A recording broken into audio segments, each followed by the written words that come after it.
هاي يا حلوين، اليوم رح ندرس شي جديد بعنوان Relative Position between a line and a plane. مثل ما شايفين حاطة رسمات 3. بكل رسمة عندي line خليني اسميه D، وعندي plane خليني اسميها P. بأول كيس اللاين D بيكون parallel للبلين P، بدليل إنه ما عم يعمل intersection. هيدي أول كيس، إنه يكون اللاين parallel للبلين. السكند كيس اللاين يكون intersecting مع البلين. خليني أفرجيكم هيدا الرسمة. هيدا اللاين خليني أسميه D، هيدا البلين خليني أسميها P. مثل ما انتو شايفين هيدا اللاين عم يقطع البلين، رح يقطع بنقطة. واليوم كمان بهيدا الفيديو رح نتعلم كيف نطلع ال point of intersection between a line and a plane. أما آخر حالة اللاين ممكن يكون بكل بساطة جوا البلين.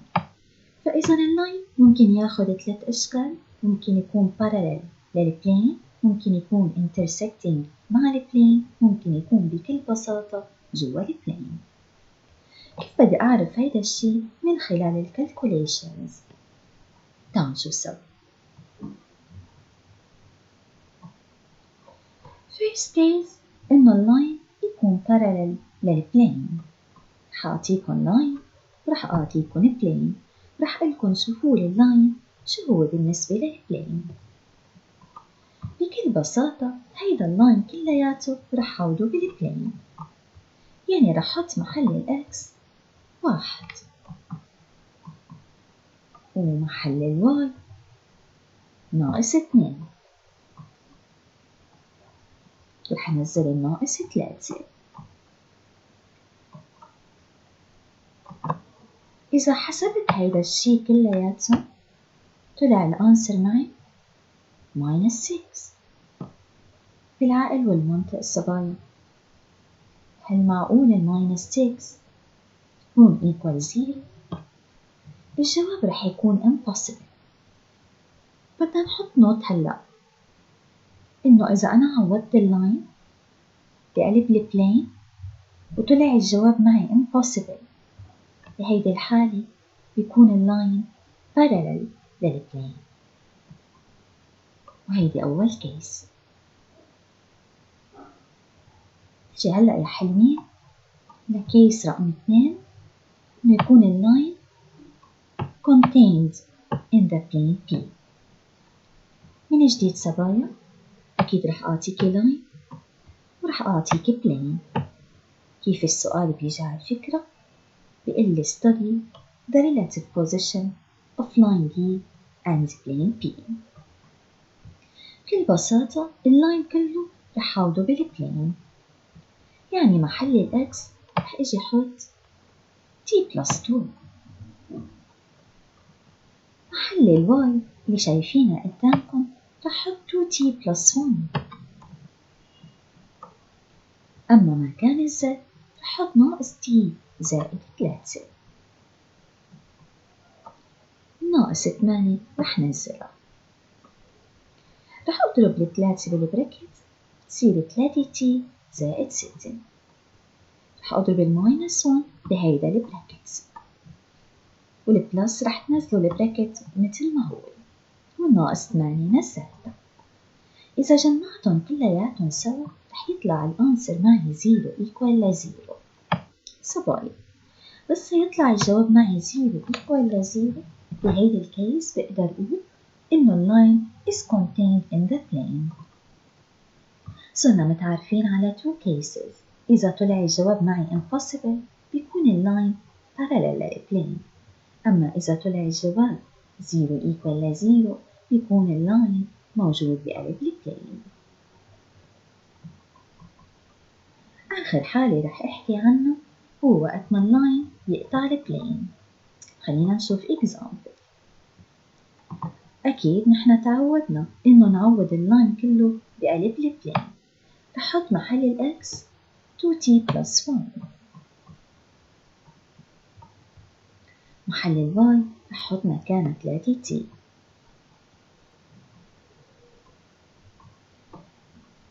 2t plus 1 نزلتها، 2 ضرب 3t ناقص 6t equal 0. صار عندي linear equation عادي رح حلها. تطلع قيمة t عندي 1/4.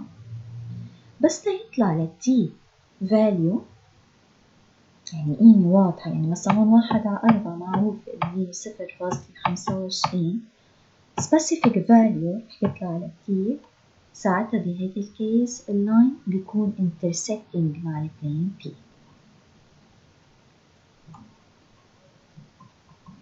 فإذا بما أنه t طلع عندها specific value بقدر أقول إنه اللاين it is intersecting the plane P. صبايا هيدا اللاين وهيدا البلين. اللاين رح يقطع البلين بنقطة. هلأ رح نتعلم كيف نطلع هيدي النقطة.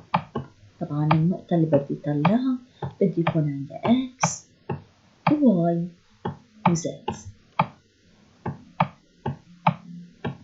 أكيد التي اللي طلعتها رح تفيدني كتير. خلينا فإذا هلأ نتعرف ونشوف كيف رح نطلع ال point of intersection between the line and the plane.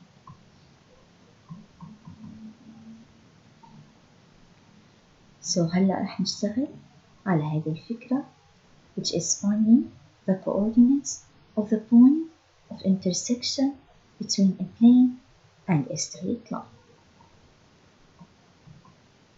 التي اللي طلعتها هي 1/4. رح عوض التي باللاين دي. رح عوضها مرة بالإكس ومرة بالواي ومرة بالزد. الإكس 2t plus 1 رح اجي احط محل التي 1/4 ورح عوضها بالواي ورح عوضها بالزد. محل كل تي عندي 1/4. نطلع الفاليو للإكس. محل التي 1/4 طلعت الفاليو للواي. محل التي 1/4 طلعت الفاليو للزد. 3/2 3/4 و1/4 هي ال point of intersection between the line D and the plane P. إذا أنتم حابين تتدربوا exercise بالسلايد اللي بعد حاطة exercise على فكرة اليوم. How to study the relative position of the line D and the plane P in each of the following cases. أعطيتكم 2 parts صبايا. هيدا أول part. البارت الثاني قدامكم. فيكم تحلوا وترجعوا تتأكدوا من أجوبتكم. أنا هلأ رح فرجيكم السوليوشن للبارت الأول. والبارت الثاني اللي حابب يتواصل معي أكيد فيه يبعث لي السوليوشن. هيدا اللاين وهيدا البلين. رح عوض اللاين بقلب البلين. رح لاحظ إنه التي طلع عندها فاليو معين. فاليو معين يعني اللاين عم يتقاطع مع البلين. مثل ما تعرفنا إنه اللاين ليقطع البلين رح يقطعها بنقطة. خلينا مثلا نسميها نقطة A. كيف بدي طلع الكوردينيتس للA؟ هيدي التي اللي أنا طلعتها رح حوضها يا حلوين بالإكس وبالواي وبالزد. محل كل تي عندي رح حط -5/2 يطلع جواب الإكس والواي والزد. هيك نحن يا صبايا بنكون تعلمنا اليوم فكرتين، إنه كيف ندرس ال relative position between a line and a plane، والفكرة اللي بعدها in case اللاين عم يقطع البلين بنقطة تعلمنا كيف نطلع الكوردينيتس لهيدي النقطة.